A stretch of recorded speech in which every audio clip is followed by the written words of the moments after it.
הזכירו את אביטל, ילדה טובת לב, שדאגה לשמח אנשים.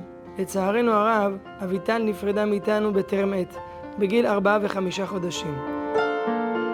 בעקבות האובדן שחווינו בפטירתה של ביתנו אביטל בצימר בצפון, בימי השבעה פנו אלינו בנות, והם הציעו לנו תוך ימי השבעה להקים מיזם של המלאכים של אביטל. המלאכים של אביטל דואגים לשמח חולים, קשישים, חיילים, בקבוצות מאוד גדולות ברחבי הארץ, ועושים פשוט שואו של שמחה.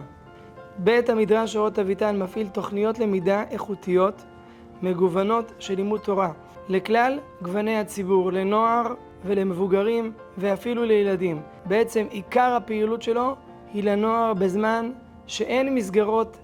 מדרשת אורות אביטל פועלת בקרב בנות בוגרות תיכון וסטודנטיות שמגיעות למילוי הערכים והמצברים.